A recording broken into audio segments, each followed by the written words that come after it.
آج کل تو کتابیں بہت سستی مل جاتی ہیں، مگر پہلے زمانے میں بالکل ایسا نہیں ہوتا تھا۔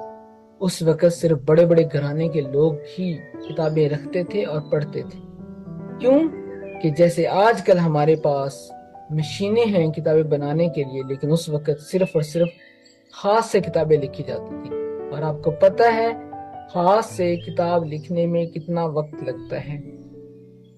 ایک بادشاہ کے پاس چند کتابیں پڑی تھیں جن میں لکھائی کے علاوہ جگہ جگہ پر خوبصورتی کے ساتھ تصویریں بھی بنی ہوئی تھیں۔ ایک دن ملکہ کتابیں دیکھ رہی تھی اور اس کے چاروں بچے اس کے پاس بیٹھے ہوئے تھے۔ انہوں نے کہا، امی جان، کیا یہ کتابیں ہمیں مل سکتی ہیں؟ کیا ہم ان کو دیکھ سکتے ہیں؟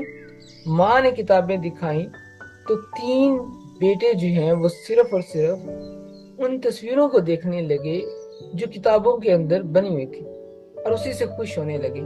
لیکن جو ان میں سب سے چھوٹا بچہ تھا اس نے کہا، امی جان، ان کتابوں میں کیا لکھا ہوا ہے؟ ماں نے بتایا، بیٹا، اس میں ہمارے ملکوں کی جنگی کہانیاں ہیں۔ چھوٹے بچے نے کہا، امی جان، میں انہیں کیوں نہیں پڑھ سکتا؟ ملکہ نے کہا، بیٹا، لکھی ہوئی چیزیں صرف علم والے ہی پڑھ سکتے ہیں۔ ابھی تم چھوٹے ہو، محنت کرو، علم حاصل کرو، اور جب تمہیں پڑھنا آ جائے گا اس وقت تم بھی باقی سب کی طرح پڑھنا سیکھ جاؤ۔ بچے نے کہا، تو میں ضرور پڑھوں گا، میں ضرور علم حاصل کروں گا۔ ملکہ نے کہا، ٹھیک ہے، جب تم پڑھ جاؤ گے، جب تم لکھنا سیکھ جاؤ گے، پڑھنا سیکھ جاؤ گے، تو میں تمہیں یہ ساری کتابیں دے دوں گی۔ جو جو کتاب تم چاہو گے وہ تمہیں سب مل جائیں گی۔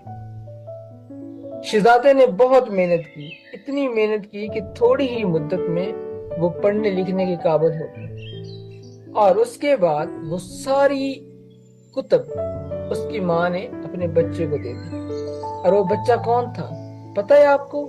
وہ بچہ انگلینڈ کا بادشاہ تھا جس کو دنیا کنگ الفریڈ دی گریٹ کے نام سے جانتی ہے، جس نے اپنے علم کی وجہ سے بعد میں اپنے ملک کی حفاظت کی۔ اس وقت جو وائکنگز تھے وہ انگلینڈ پہ حملہ کرتے تھے، اور اس نے نہ صرف اپنے ملک کی حفاظت کی بلکہ انہوں کو وہاں سے مار بھگایا، اور بعد میں اس نے اپنے ملک کے بچوں کے لیے تعلیم اور سکول جو ہے وہ شروع کروائے تاکہ باقی بچے بھی جو ہے وہ علم حاصل کر سکیں۔ تو کوئی بھی انسان اگر کامیاب ہونا چاہتا ہے تو علم اس کے لیے بہت ضروری ہے۔